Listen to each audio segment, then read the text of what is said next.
Welcome, everybody. Welcome to the Legendarium. This is our Silmarillion read-along. Today, we are covering 4 chapters, Ainulindalë, Valaquenta, and the first 2 chapters of Quenta Silmarillion. If that was a lot of names that are unfamiliar to you, you might want to go read those sections and then come back. Anyway, that's what we're covering. We have a total of 11 sections scheduled, including this one, and they'll cover an average of about 25 pages each, give or take.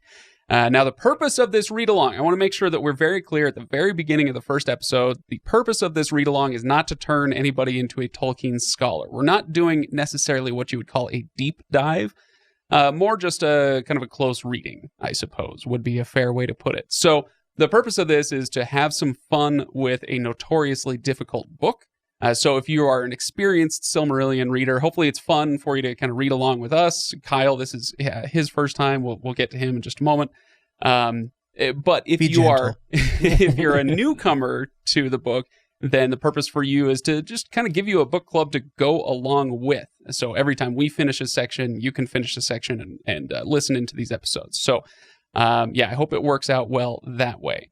Now, if you're not subscribed to the show, if you're not subscribed to the Legendarium, you can do so at thelegendarium.com, and be sure to subscribe on YouTube, go to Patreon, all that stuff. We would love the support, and we may have some Patreon exclusive stuff for this Silmarillion read-along. More about that later in the show. All right, so I am your host, Craig Hanks, and over there, he brays louder than an oboe in Melkor's orchestra. It's Ryan Bruckman. I can't come back on Silmarillion jokes. I don't know enough yet. Yeah, well, by the end of the book, you'll be flinging retorts at me. Sad trombone. That's where we'll go. And if Manwë is the god king of the skies and Ulmo is the god of the seas, then he is undoubtedly the god of boring Saturdays in the suburbs. It's Kyle Lemon. I got nothing on that. I will agree. I'm very boring, and it is a Saturday. It is Saturday. That's true. By the end of this run, we all need Silmarillion names. Ooh, you know what we should do is you've seen those online things. Can you tell the difference between an Elvish name and pharmaceutical? Yeah, prescription drugs. So we should pick prescription drugs as our Elvish names. I'm the acetaminophen. Well, that's not prescription. It's not prescription, but I like it, so it's fine. Okay, so by the end of this read along, we'll all have pharmaceutical Elvish names. It'll be great fun. The side effects will be the same: diarrhea, nausea, possible death. I like the idea of a tangential side effect. You just don't know what it's going to be, and it just keeps going. So we should probably talk about the Silmarillion now. Yeah. We're burning through our time already. Well, whatever. So I'll give you guys a recap. It's a few paragraphs of recap, just in case it's been a while since people read this book. I'll recap it for you. All right. Ainulindalë tells the story of the creation of everything, really. Eru, or God, creates many mighty spirits called the Ainur, who make music with him in his spiritual realm. They sing in wonderful harmony until one of them, Melkor, decides to make his own melody. He leads many others away from Eru's theme, and the 2 songs clash horribly. This goes on until Eru stops the song and shows the Ainur the earth, which is the physical embodiment of what they have just sung, in all its beauty and all its discord. The next section, the Valaquenta, tells us who the major players are in the pantheon of Middle-earth. There are 7 lords and 7 queens of the Valar, and they rule over Earth. So it's reminiscent of the Greek or Norse gods and their pantheons.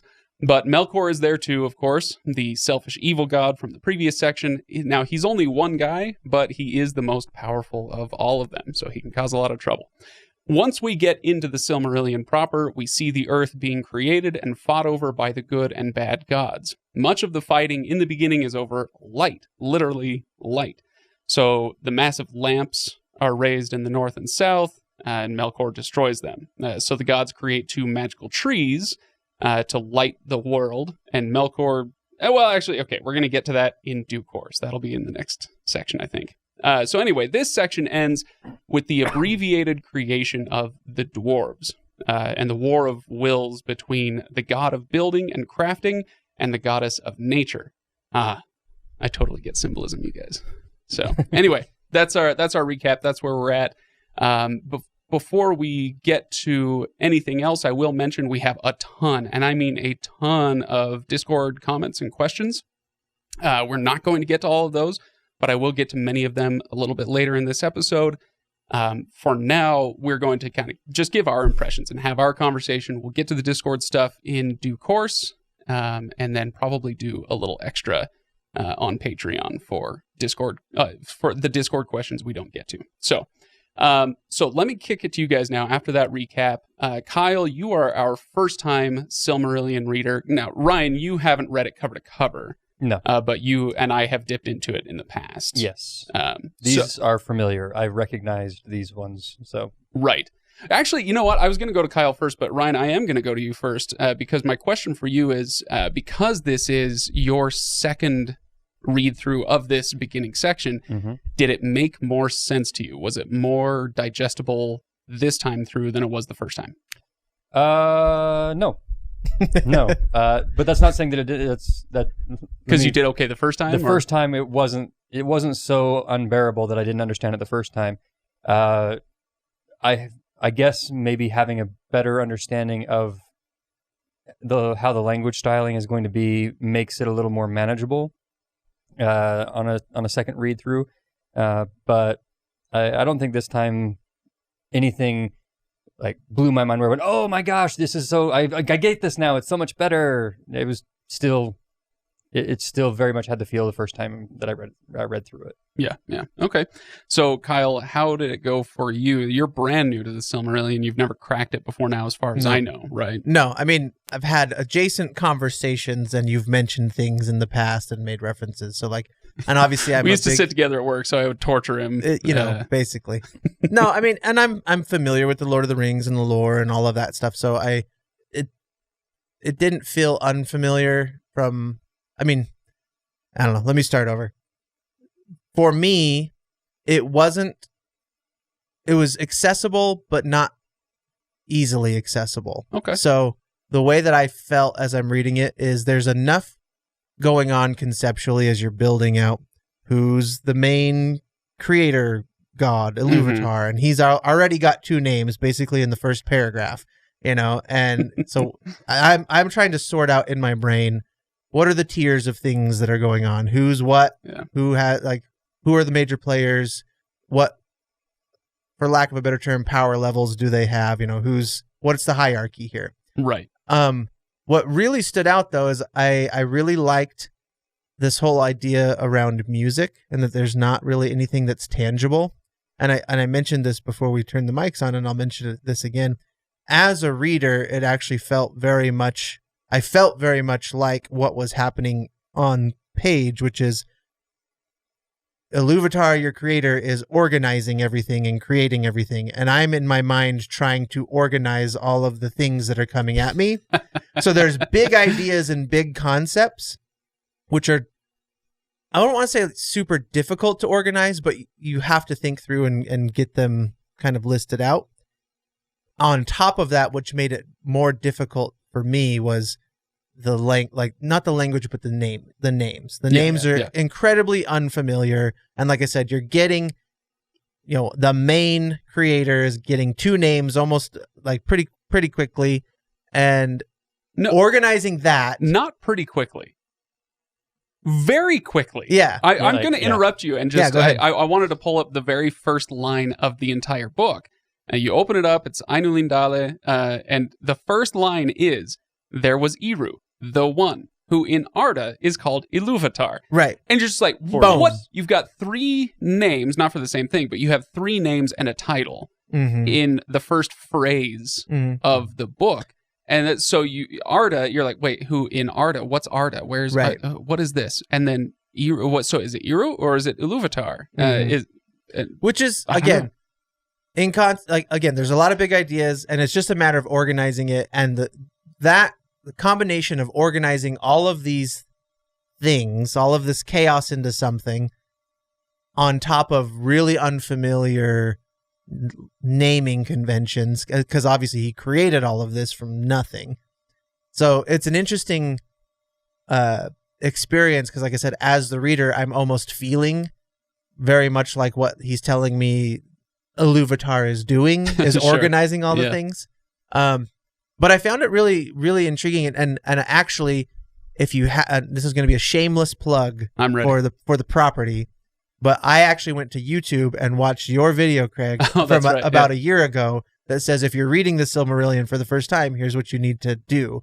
And I found that really helpful because it helped me shift my mindset from like, I'm trying to read this as a novel, or who's the protagonist and the antagonist. And there we get to some of that.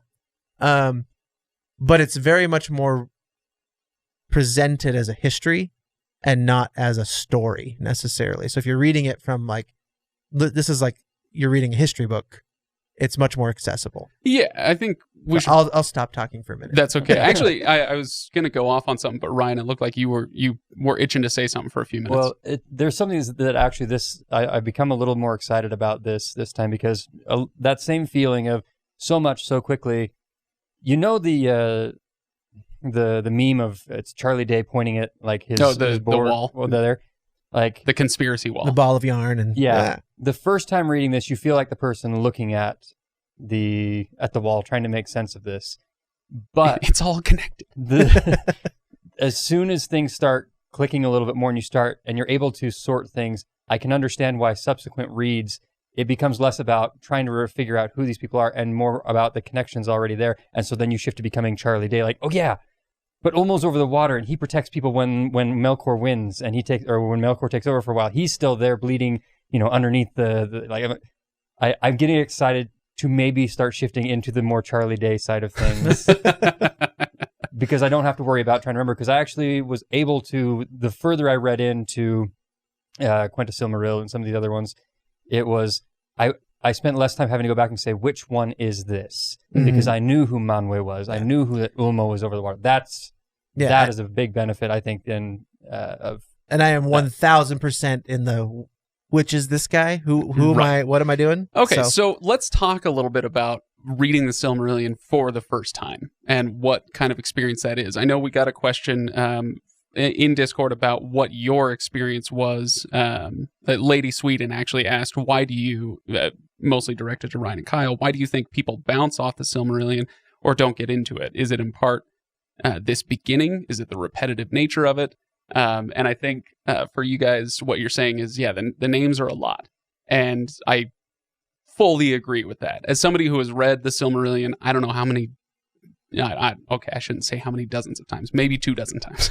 I mean, as somebody who has read it many, many, many times, I'm on the other side of that equation where the threads connect with much less difficulty. Sure. Not no difficulty, but much less difficulty.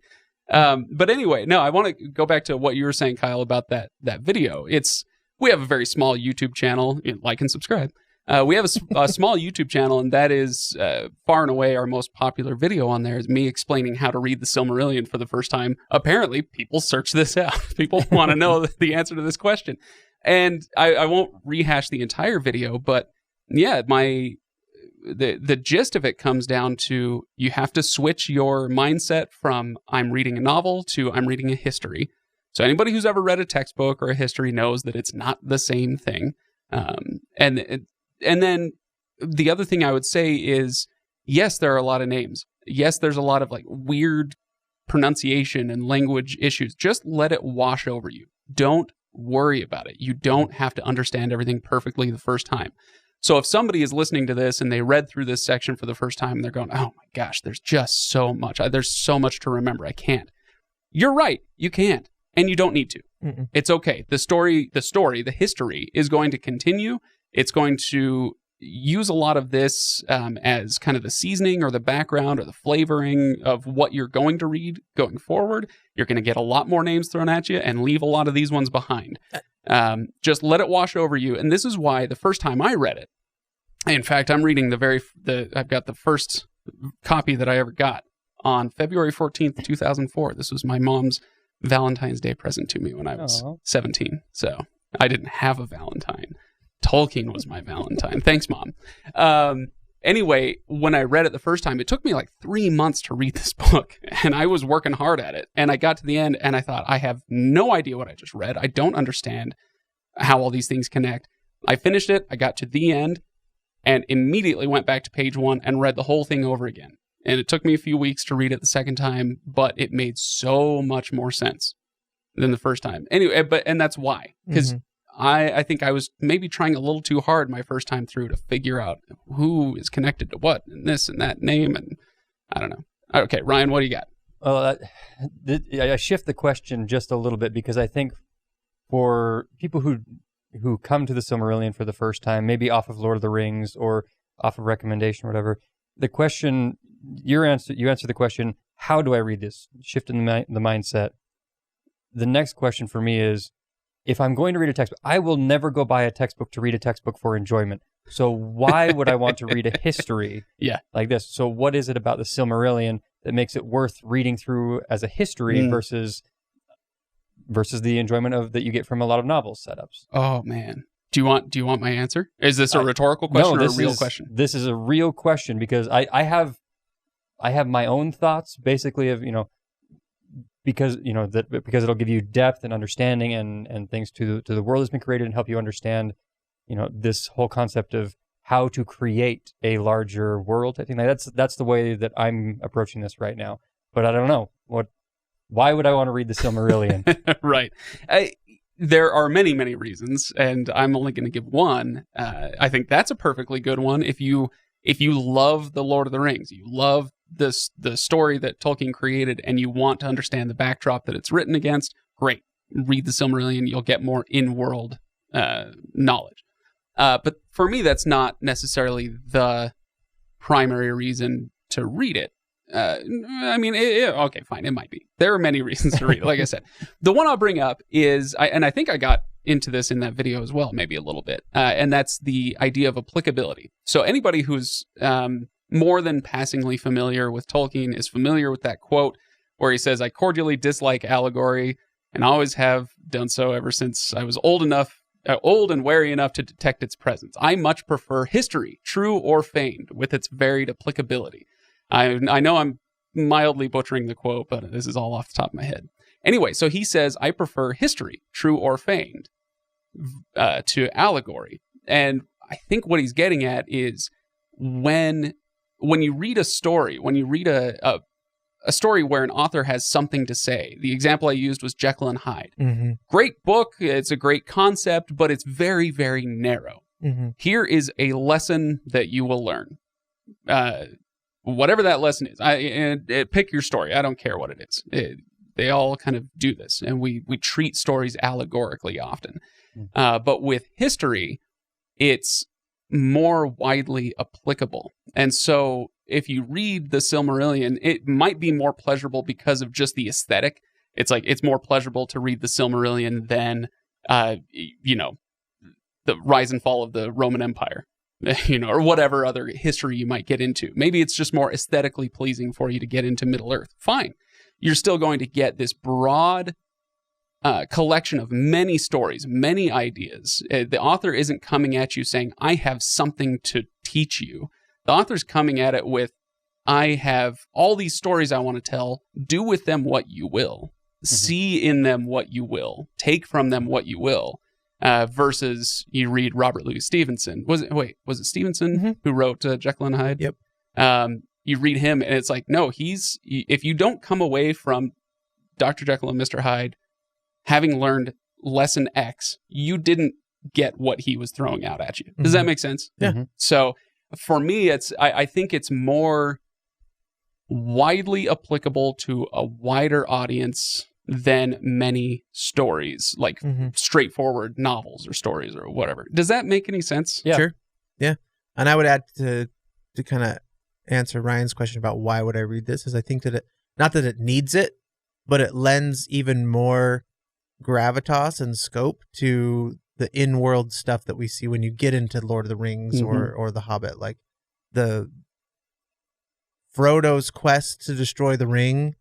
And, Gandalf talks about, I'm butchering this as well, but just no matter how small, he can make an impact and things. And you realize, obviously, within Middle-earth, how small a hobbit or something like a ring is just within that scope. But this blows that scope literally to the entire cosmos. Right. And so it just lends even more depth and gravitas to those stories that we do love and have read over and over. So Anyway, yeah, Ryan, do you have anything else? Any thoughts on why? No, you all know I love a good expanded universe. So that's right. This is the original Star Wars in the 90s. Yeah. Right? Yeah. Okay, good. So should we go on then? I got a few kind of just dumb little fun things. For instance, Tolkien uses a lot of weird old words in this story because he studied weird old words for a living for many, many decades. Anyway, so you run across, I specifically remember notating a couple on page 41. So again, this is the second edition, whatever you're reading. This is in the first chapter of the Quenta Silmarillion. This is of the beginning of days. And he mentions the word meads. Therefore, leaving the house of Aule and the flowering meads of Valinor, she would come at times, et cetera, et cetera. Meads. Wait a minute. Isn't that a fermented honey drink? No. Well, yes, but mead it means meadow.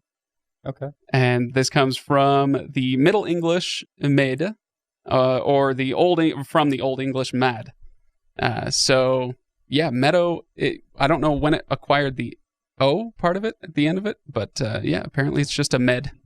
Yeah, you can go frolic through the med next time you're bored, Kyle, on a Saturday in the suburbs. I'm doing it right after we finish recording. Go find yourself a med. Going to the meds. Also, let's see. There was one other one. Oh yeah, this is a word that gets used later on the same page, and that we see all the time, and the word is fell. If there's one cliche that I would like to get rid of, well, there are a lot that I'd like to get rid of, but one of them would be one fell swoop. I'm so tired of that phrase. Okay. And I use it sometimes, but I'm tired of it because I feel like it gets overused. But anyway, my question would be, do people actually know what fell means? Like, do you guys have a definition for fell? Like when you hear, it was all in one fell swoop. No, I immediately go to World of Warcraft fell with a single L, which is kind of an evil magic. Hey, there you go. That's I would say it's for me, fell would always be like evil or dark or terrible. Cruel is what fell means. So I don't know why we still use. Well, I do because it's Shakespeare. Shakespeare, was it in Macbeth? Old Billy Shakes. That he came up with one fell swoop. I can't remember which play it was from, but anyway. So thanks, Shakespeare. You've ruined that phrase. That phrase, like you've ruined the English language. Really, you're going to go there? We're going to plant that flag. Anyway, so yeah, I just there's your Professor Craig vocabulary lesson for the day. We've got mead or med. We'll frolic through your mead and No. And your fell mead, Kyle. No. Yeah. No. Okay, well there you go. All right, what do you guys want to talk about? Did you come with any thoughts, any notes, anything that you felt like we gotta get to? I would love to talk a little bit because I was able to understand it maybe a little bit better. The relationships between the Valar and the Valier. The kings and queens. Yep. That's something they both, like, I remember on the first read through, they existed and there were some that were connected, but this time through, I guess I noticed a little bit more of the pairings and that some were paired off, some weren't, because like Manwë and Yavanna, I believe, are a pair. No, that's Aule and Yavanna. It's Manwë and Varda. Varda. Yeah. And Varda is the most beautiful, or is that Yavanna? Varda is the star, anyway. The star kindler. Is that right? Hey, nicely done. I got you. Hey, wow. But I think, but that's the thing is that each of their descriptors and things that they were kind of over and in charge of, and their pairings, I started to try and pay attention to why would these two be paired together, or why would someone have been left alone? Why would Tolkien feel like Ulmo, for example, who's the Lord of the Seas, who's over the waters, why does he not have someone with him? And just kind of their personalities and how it connects with their relationships. It was actually a little more. It was more fascinating to me this time to realize these god pairings just how they would affect things going forward. And we get a little bit later where you talk about the relationship between, I think it's Yavanna and Aule, talking about their need for materials to craft, stuff like that. Those are relationships that I think would be, if you were to go and expand and write further into this, I don't recommend doing so, but you could take any one of the pairings and tell a whole series of stories just based on those pairings. Yeah, it's when you do get into who's paired off, sometimes you can see interesting things. Like I kind of mentioned it in the in my recap that Aule and Yavanna have this. I guess let's just talk about this. This is the second chapter in the Quenta Silmarillion of Aule and Yavanna. Aule creates the dwarves, and God confronts him on it and says, or I should say Eru, fine. Eru confronts him on it and says, why are you doing what is reserved for me, which is the creation of intelligent life? And he has all of his excuses and whatnot. And then Yavanna finds out that Aule has done this, and she's like, they're going to ruin everything. They're going to chop down all my trees and all these living things that I love. Your creations are going to come after them. And it's very interesting to see that pairing of the god of craftsmanship, of I don't want to say creation because that has a different connotation here, but creativity, maybe we could say. He's the god of making things versus or alongside the goddess of living things. And there's that tension that they both have between the two of them. And we see this now a lot where I don't want to get too tangenty here, but there's a lot of debate that goes on in our modern world about what price are we willing to pay for modernization. We're beginning in 2022. There's a report that just came out that 2021 had the hottest recorded temperatures worldwide, right? And a lot of this is attributed to greenhouse gases, which basically is attributable to modernization. This drive that we as humans have to create, to build, to go further, to advance, technology and all this stuff. But that's in tension with the living world. And how are we going to reconcile that? And so there are these interesting pairings. You could probably get something similar with Manwë and Varda. There's the passage where when they're standing next to each other, he can see further than anyone else on Earth. And she can hear more than anyone else on Earth. There are these interesting pairings. And then there's the fact that not all of them are paired off. And what is Tolkien... Is he trying to say something here? I mean, like I said, he might not be. This is a history. He might have just said, you know what? No, this is just kind of how it sprang forth in my head, and I'm just going to put it down. He might not have had some sort of grand design, but it is still interesting to see that there are several of these 14 gods and goddesses that are paired off, and then some that aren't. And is there something to be gleaned here that companionship is desirable, but not absolutely necessary for everyone to achieve their purpose in being, right? Well, and a lot of in step a lot with a lot of mythology and things like that.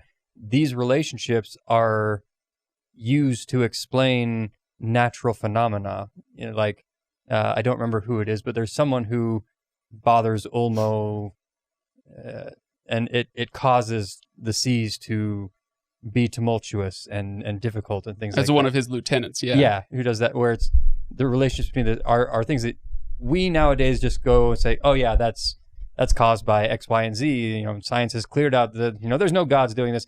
But in mythology, the beauty is you can attribute a lot of these things to interactions between gods. And to know the relationships between these characters is a way to also look and say, this is why this happens.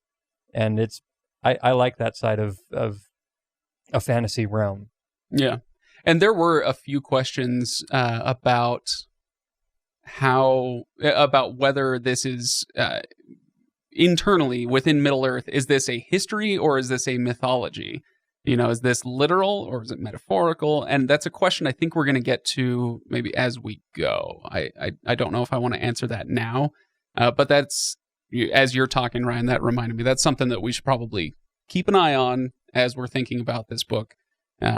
is whether it's literal or metaphorical, even within the world itself. So, yeah. Cool. What else you guys got? What do you want to talk about? Did we cover what you wanted, Ryan? Yeah. Okay, cool.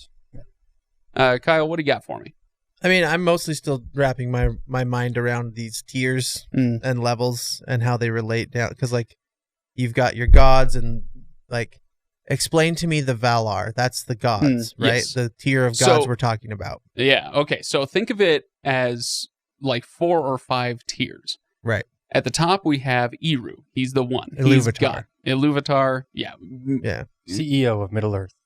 What, EO? CEO. Oh, Middle-earth. CEO of the existence. Yeah. World, the world. Because that's I'm pretty sure Tolkien's coffin just burst into flames. That's the other thing that I was wrapping my head around is, like, there's the void, which is, like, space. It's space nothing, outside of existence. Right. There's what Tolkien calls the world, capital W, which is basically the universe. And then there's actually Earth, which is Arda, right? Mm-hmm. And so there's, like, it's this shrinking realm, but there can be, for me, it was a little confusing at first and I had to look it up, but when he kept referring to the world, I'm thinking, oh, the world, like the Earth. But no, he means universe. The universe is the world. What is, remind me, Ea? Ea is it's the verb that he shouts, and it becomes another name for creation, for, well, the world, for Arda.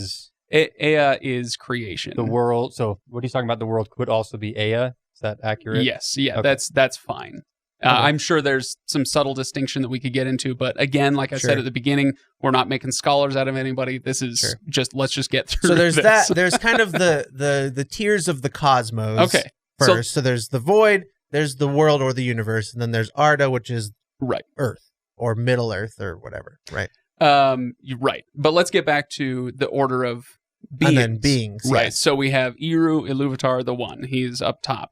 Then we have the Valar. They're our pantheon of gods with a lowercase g, right? And so these are the powers that be in Middle-earth that drive its engines. These are the Manways and the Vardas and the Melkors and the that. And then we have the Maiar. Those are the race of they're lesser versions of that. The demigods. The demigods. That's a great word for it. So then we've got the demigods, and so he mentions Balrogs in Valaquenta. He mentions Sauron. There are others who we'll come to find out. By the way, this is not. I'm worried about I'm worried about getting lit up over spoilers, but let's not. It's not a thing. This is the Silmarillion. This is not a story that you're going to get spoiled. So I'm just going to tell you, there's a lot of other Maiar throughout the history of Middle-earth. And so Gandalf and Saruman, and that order of wizards, they are Maiar. They're not men or elves. They are Maiar. There are others sprinkled in, like Ose. We mentioned Ose, who kind of rules over the shorelines of Middle-earth. And he's a servant of Ulmo. So Ulmo is the god of the waters, but he has his lieutenant Ose, who... So you've got the Maiar, the Valar, and then Iluvatar, basically. Yep. And then below or beneath the Maiar are the children of Iluvatar, which are men and elves. Correct. Is that right? Yes. Okay.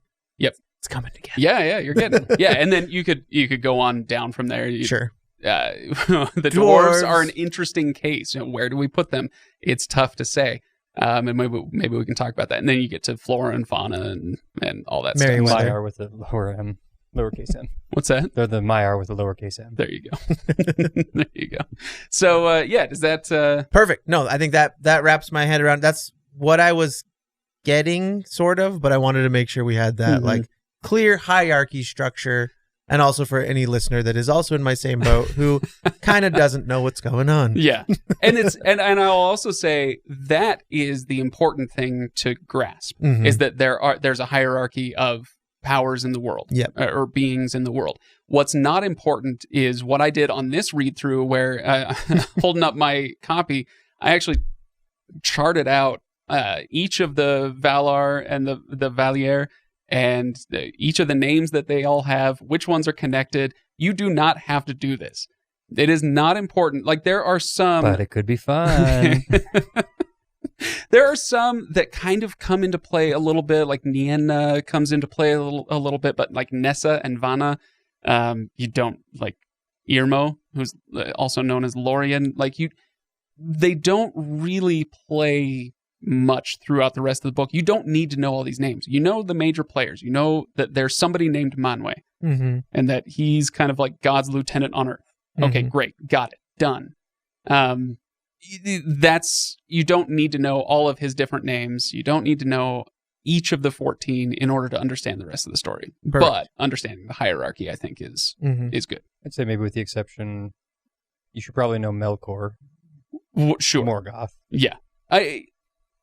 And there are some, like Manwe, like Melkor, like Varda, who are mentioned so frequently throughout the story that that'll take care of itself. Right. Like by the time you get to the end of Valaquenta, you've been exposed to these names, but you don't have to have them all memorized. The book will do the work for you as you go forward, as far as bringing to the fore the ones that you need to know. Right. So, cool. What else? Anything else you guys want to bring up, or should we go to some Middle Earth trivia? Well, I know Kyle brought this up a little bit, and I know we talked about it the first time through, but I think it's worth revisiting and mentioning the beauty of utilizing music as the creative power. That is unique, and it is something that authors today are benefiting from that use. But when it comes to creation stories of the past, I don't know a ton of mythology. I'm not deeply versed in that or whatever. But in basic Judeo-Christian mythology, music's not what was used to make the world. Right. God kind of pulls the dust out and starts, hammering this there and makes these things happen. And wow, I'm just impressed with your theological prowess. It was actually language prowess. that was used. Yes. Yeah. God would say things, and that language would create things. Like, yes. Yeah. It was spoken, but it wasn't... it wasn't musical. And it was specifically... And I know that there's different takes on this inside religious stuff. Not really looking to get into the religious side of the discussion here. Why not? But, well... We could.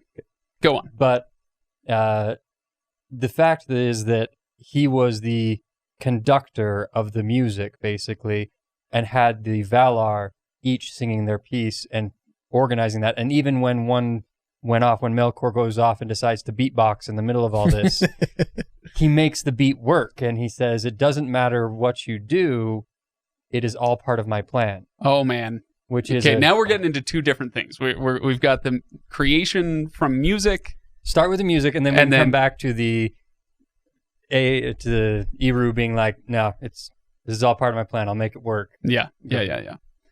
Kyle, thoughts? Yeah, one of the things that stood out to me that I really liked is the idea that, are we referring to this dude as I guess it's not just this being as Eru or Iluvatar. Doesn't matter. Anyways. In fact, throughout the book, he'll often be referred to as Eru Iluvatar. Eru Iluvatar. Okay. So pick one. Doesn't matter. Hyphenated. We're in that generation. Okay. Oh, sorry. Okay. There are some tangents I could go off on. Excellent. About hyphenated. What names. I liked about the music idea is that in this creation, as Iluvatar brings forth different beings or existences, intelligences, if you will,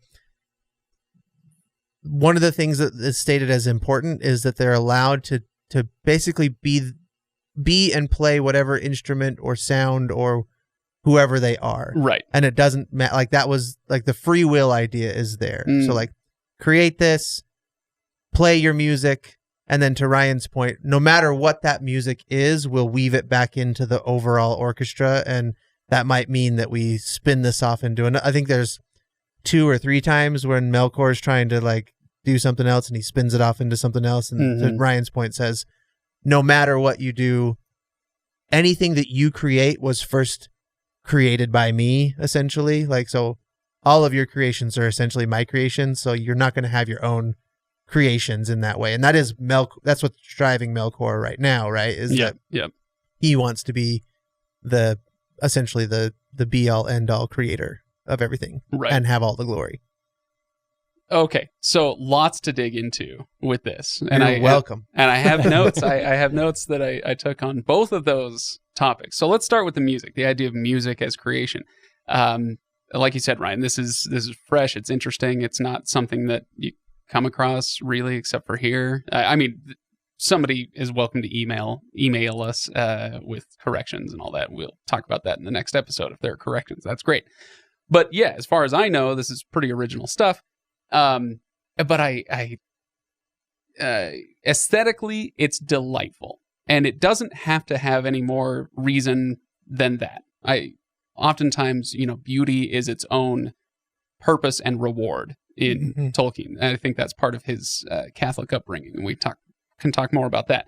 But one thing I did notice that was interesting, and I realized that in a similar way that that Christianity and its creation myth have had to reconcile with scientific advancements and understanding Darwinian evolution and all that stuff, where it's like, oh gosh, okay, now we have these ideas. How do they reconcile? And that kind of, it did happen over the years, over the decades, that these things can be reconciled. People found a way. In a similar way, there's a line that I'd never noticed before, that Ulmo, the god of the waters, was this is quote, most deeply instructed by Ilúvatar in music. So we've got Manwë, who is closest to Ilúvatar in thought, and kind of understands his designs and all that stuff.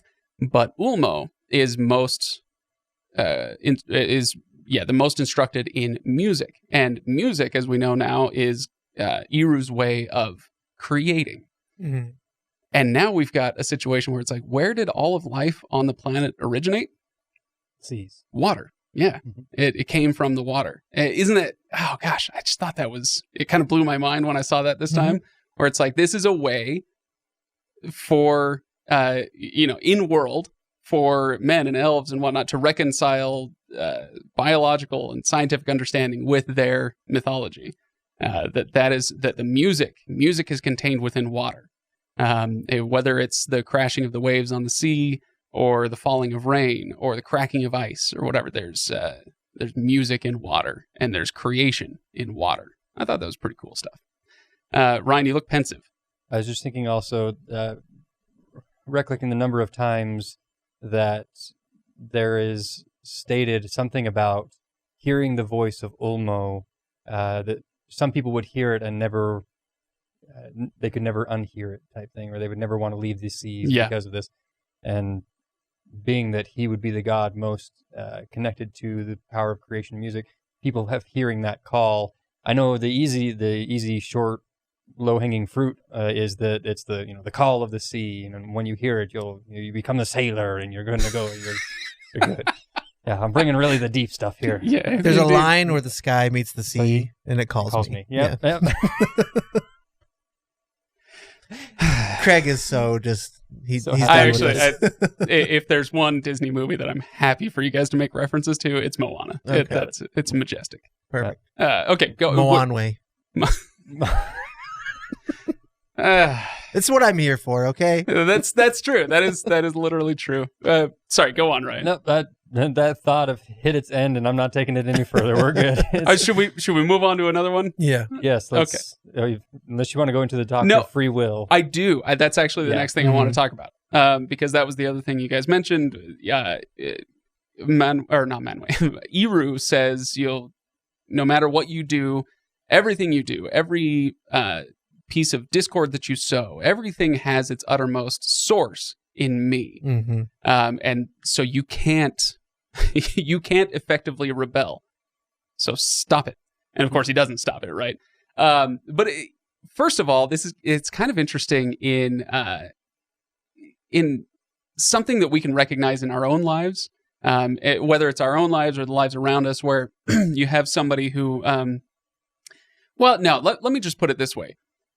There are those who try their absolute best to live their lives or write their academic papers or create this or that thing with the intention of like overthrowing Western culture or, this or that civilizational Christianity, this and that. Establishment. But yeah, there you go. But the thing is, it's so pervasive And our society, our culture, our lives, our personalities, everything, it's so shot through with thousands of years of what we're built upon that you can't effectively rebel against it, or you can, but it's like, gosh, I'm not doing this justice. You can't ever write a fantasy book these days that isn't in some way referential to Tolkien, because it's so foundational that even if you do something that's like the anti-Tolkien, it's still in reference to Tolkien. Does that make sense? Yeah. So Melkor is trying his best to be the Antichrist, we could call him, right? But it's still in reference to what Iru's trying to do. It's still using the tools that Iru gave him. It's still built upon that base. You can't effectively rebel against something that is so foundational to you. Does that make any sense? Yeah, no, I think it makes perfect sense. I think it's almost like the idea of the free will has been given to the Valar. Am I? Yeah, that's right. Free will has been given to Valar. Or has it? Or has it. We're gonna get there. Because within the box of Eru, and so is that actually free will? Right. Is that that's kind of what you're getting at, right? Yeah, kind of. Yeah. So we have this concept: are the Valar able to effectively rebel? In a way, no. So we have this idea of fate, and we get into this with the music of the Ainur itself, where we have the three themes in the music of the Ainur, and then we're told that that carries us, as far as the history of Middle-earth goes, the history of Arda, I suppose we should say. As far as that goes, it takes us through essentially the end of the Third Age and the dominion of the elves. So the end of the Third Age is the end of the Return of the King. So if you've read or watched The Lord of the Rings, you've seen the end of the Third Age.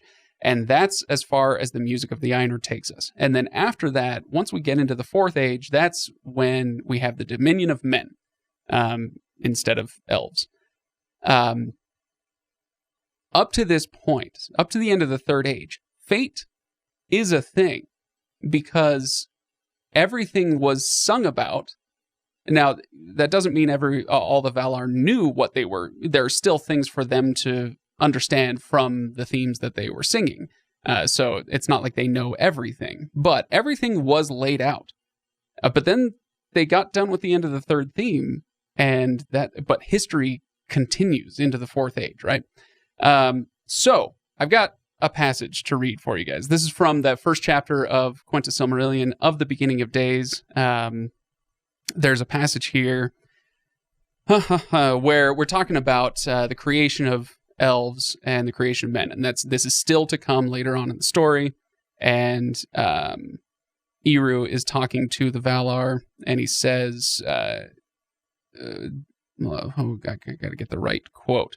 The Quendi, the elves, shall have the greater, shall be the fairest of all earthly creatures. They shall have and conceive and bring forth more beauty than all of my children, and they shall have the greater bliss in this world. But to the Atani, to men, I will give a new gift. And I always thought that was death, and that is part of it. But he goes on. He says, therefore, he willed that the hearts of men should seek beyond the world and should find no rest therein. But they should have a virtue to shape their life amid the powers and chances of the world, beyond the music of the Ainur, which is as fate to all things else. So everything else, all the elves, the Maiar, the Valar, flora, fauna, all that stuff, everything is confined to the music of the Ainur. That is fate to them. So then we get into some tricky questions about, are they actually making choices, or are they just acting out a play that was already put? And I don't know the answers to that. But for human beings, we have a pretty clear answer there, that they are outside of fate. And it goes on, the quote goes on, and of their operation, everything should be in form and deed completed, and the world fulfilled unto the last and smallest. So basically the creation, the history of the world, you sung a lot of it, but it won't be complete until free human beings have had their say. So he's giving to mankind what Melkor ultimately wanted. Right. Yeah. Ryan, you look pensive. Yeah. Again. Stop doing this to me. No. Stop thinking. Okay, do me a favor. No, but that makes sense when you talk about how the fourth age it's the age of men, because everything else has finished its song, and the only thing that could possibly move past that is the one thing that has been given the gift of being able to go beyond that. And so it has to be the age of men going forward. Why the elves it also explains to me why the elves would have to leave and things like that, because that's what it says. That's what fate says has to happen. But only men can go forward beyond that point. It's a little piece that makes the ending of Lord of the Rings make more sense to me. Right. Like, why do you need to sail off into the west? Do you like your house here? You like these people? Why are you leaving? You have to. You are tied to the fate of the song that was written, but mankind is not. And their drive and their purpose, everything is what's going to allow them to exist beyond the end of the song. There you go. Mm-hmm. Yeah. So we've been going for a while now. Oh, sorry. Yeah, looks like you have one more thought. I had one more thought. The whole concept of music as creation and this, the song and the orchestra, whatever we're talking about, music.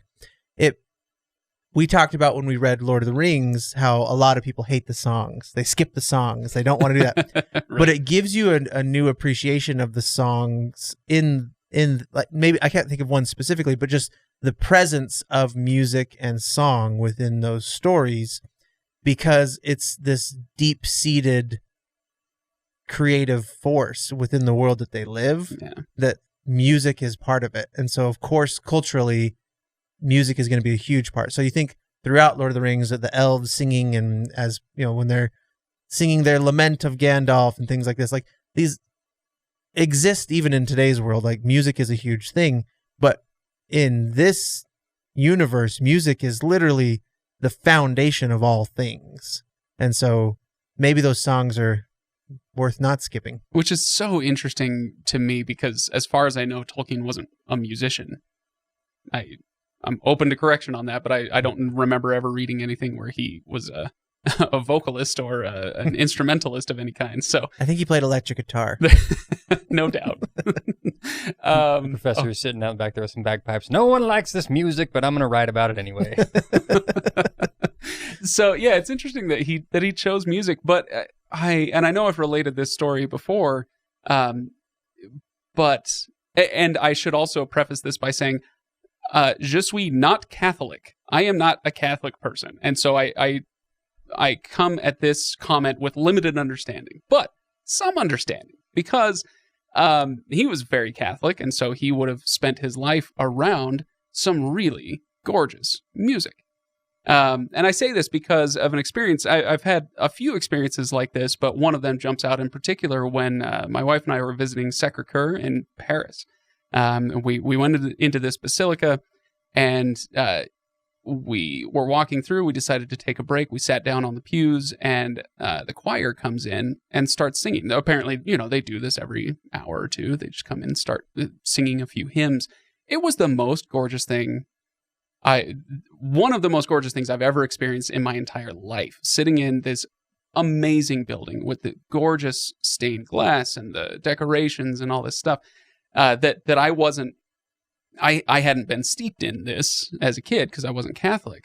And it was overwhelmingly beautiful, this amazing song that was going on in this amazing setting. And I can only imagine what it would be like to grow up around that constantly, day in and day out, as an extremely observant Catholic like he was.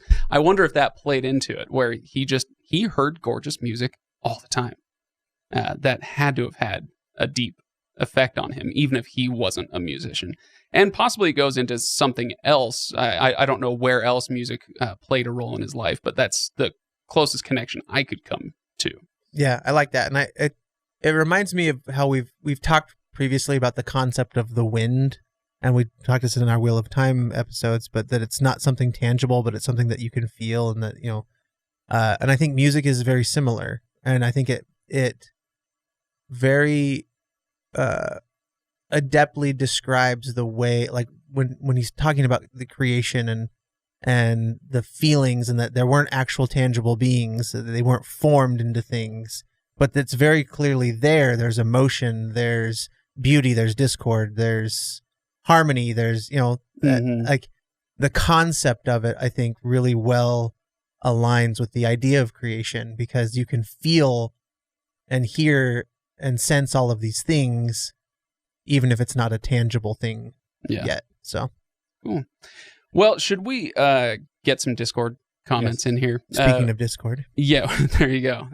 Let's do some Discord comments, and we'll not be able to get to all of these. We've been going for nearly an hour already, but we'll do a few of these, and then anything we don't get to, we're going to try to answer. We'll do a lightning round after this episode, and we'll put that on Patreon. So for those not familiar, go to the Legendarium or patreon.com/thelegend. No, you can go to legendarium.com. There's a Patreon link there. There you go. Ryan's saving me.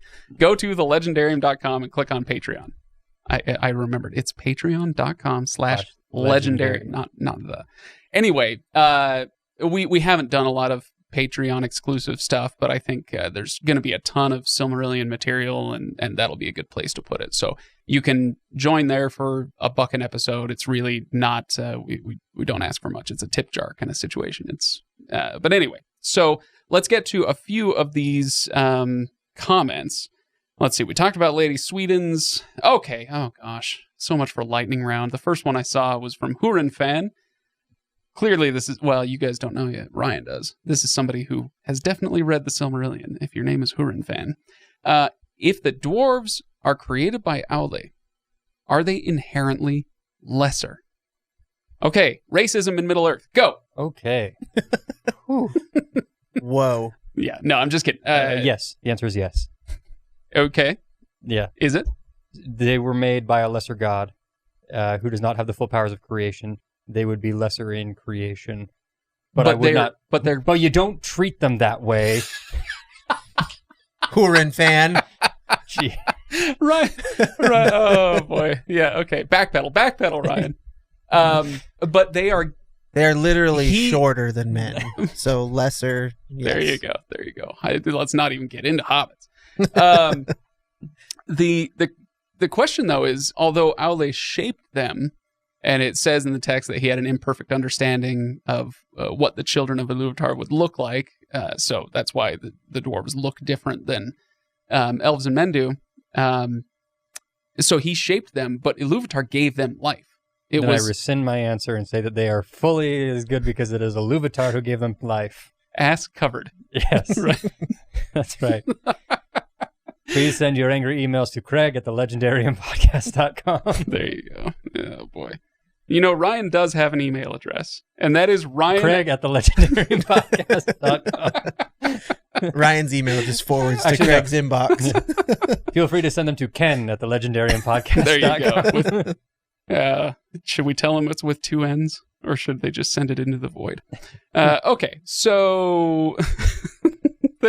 I don't know if I want to wade any further into that one, or even if we can. I'm not sure that's an answerable question. Are they lesser? I don't know. I don't know how to answer that. There's not even a consensus on what happens to dwarves after they die. Elves go to the halls of Mandos, and we'll learn more about that as we go, but it's kind of been mentioned in this section that elves go back to the halls of Mandos. When men die, who knows? But the assumption is that they go to the realm of Eru, but they don't know. The elves don't know, so the Silmarillion doesn't know. So anyway, should we leave that one behind? D. Polt asks this question. Let's see. Oh, we got over, or we went over, why do you think music specifically is so important to Tolkien's creation myth? Okay. Are there hints? I think this is a bit of a leading question. So thank you, Deep Holt. I love leading questions that I can answer. Are there hints in Ainulindalë and Valaquenta as to the ultimate origin of the more mysterious figures of the Legendarium, like Ungoliant, the Watcher in the Waters, or Ken Johnson? Just kidding. Tom Bombadil, what they said. Are there hints? Yes. So as we kind of read in the text, yes, this is where Balrogs come from. This is where wizards come from. Presumably, the Watcher in the Water is one of these beasts. Maiar, is that the level we're at? Yeah. Yeah, Okay. as a Maiar. Shelob is the offspring of a Maiar, so the half-blood Maiar. I don't know quite how that would go. Let's not merge the Harry Potter and Lord of the Rings fandoms on this one. We don't want both of them coming after us. Well, no press is bad press, Ryan. I've learned that to not be the case. As a former press secretary. Yeah. Okay, so that's good. I do want to get to Cody ? Cody? Is he sure? On Discord? Because there's Cody Lloyd, there's Cody with an E, Codey, and now there's Cody. So a lot of Codys around our Discord. Anyway, Cody's reading the Legendarium reading the Silmarillion, better word for it, with his 10-year-old, who asks, let's see, question from a 10-year-old from the first night of reading the Silmarillion. First of all, shout out, I don't know your name, offspring of Cody, but this is brave. 10 years old reading the Silmarillion, if you make it through it, like, for real applause, that's fantastic. But this 10-year-old asks, in the first story, why did the story say something about Iluvatar guarding fire if it is just fire? Not like Ainur were born from the fire and is their life source. Or is it? Okay. Tell me about the secret fire.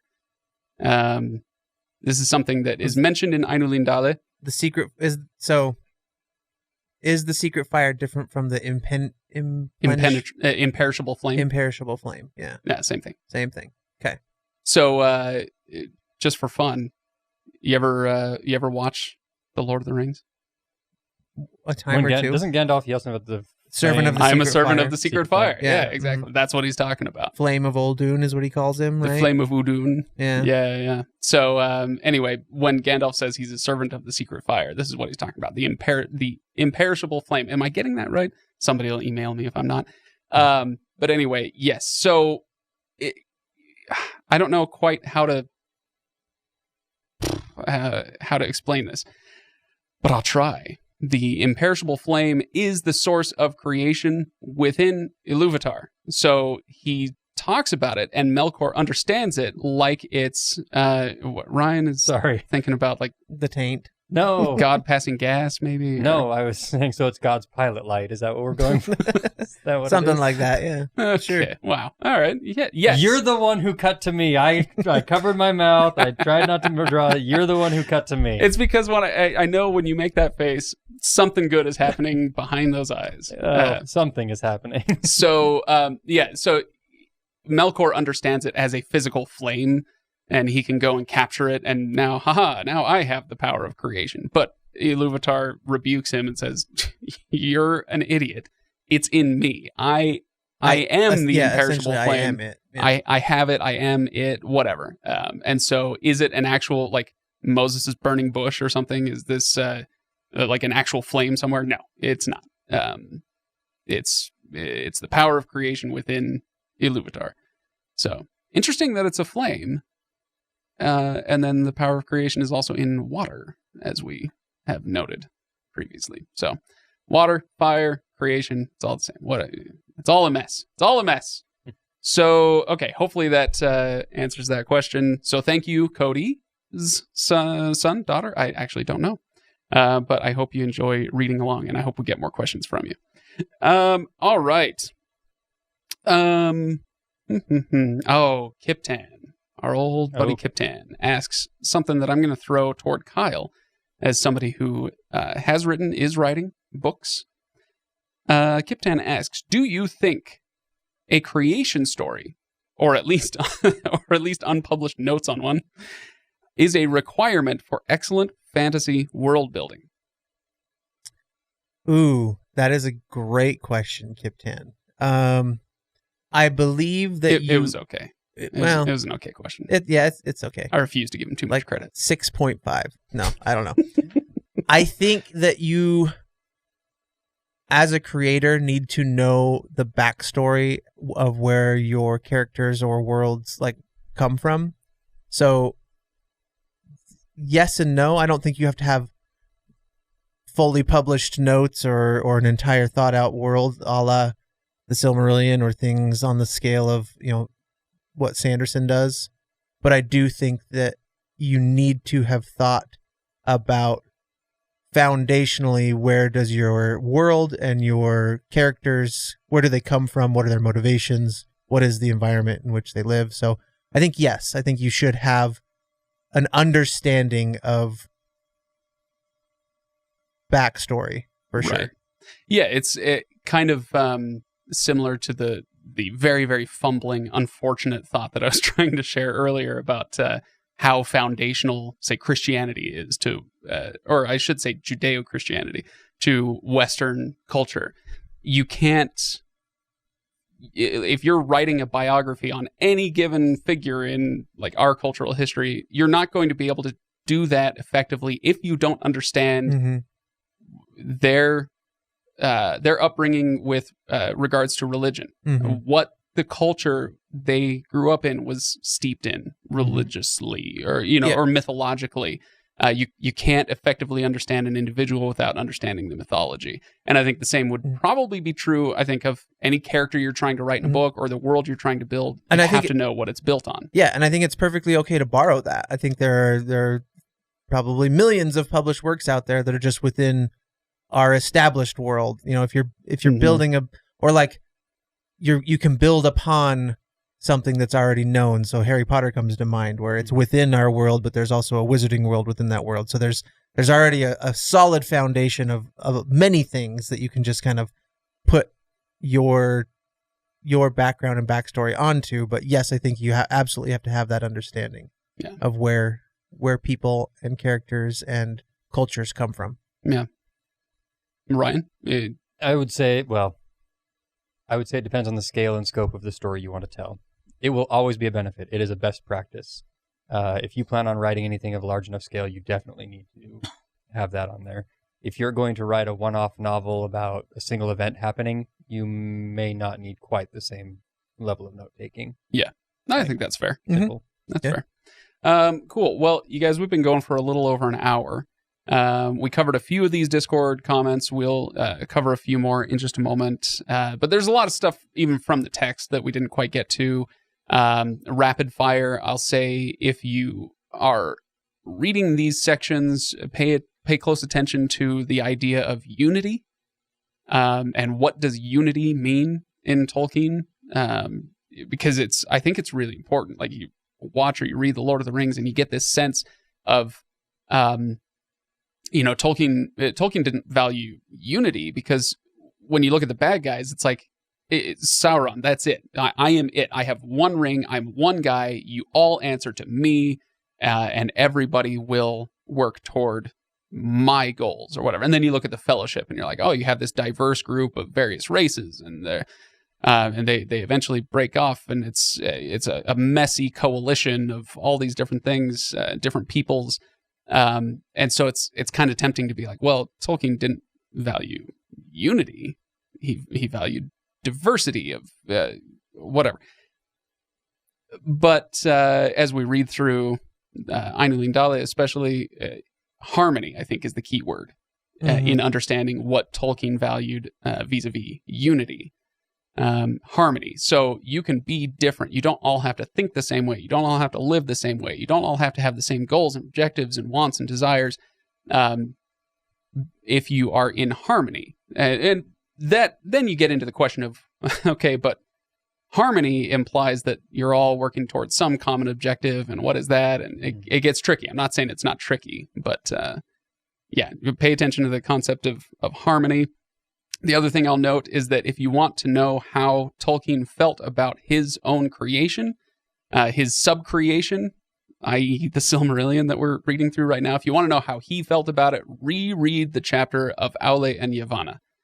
And that, I think, gives us a really good insight into how Tolkien thought about his sub-creation. So you can, allegorically, sorry, Tolkien, you can liken it to like his creation of Middle-earth to the dwarves, and Aule overstepping his bounds with no ill intent, et cetera, et cetera. So with that, I will say there is another episode that we did where I think we got into some of those concepts a little more. Ryan, you and I talked with Kip Rasmussen like 5 years ago or whatever it was. Yeah. We do have another episode on Ainulindalë, so you can go check that out. If you just search through our archives, you'll find that. I actually really like that episode, but I did not go back and listen to it because I didn't want to reference it at all. So if there's repeats and retreads, sorry about that. But anyway, we good on this episode for now? Yeah. Okay. So thank you everybody for listening. And we've got 10 more of these scheduled about every 2 weeks. I'm sure there'll be some exceptions, but if you go to our Discord server, where you can find a link at thelegendarium.com, go to our Discord server, and there is the schedule pinned in the Tolkien channel. And if I ever have to update that schedule, I'll update it there in that document. But that's there. Go to patreon.com/legendarium if you enjoy what we do and you want to support the show. That would be greatly appreciated. Plus, you can hear us go on for another, 15 to 30 minutes, whatever we have the stomach for right now, answering a few more of these Discord questions. So with that, guys, any parting thoughts? Are we good? Call it? Call it. Call it. Okay, thanks everybody. We will see you next time.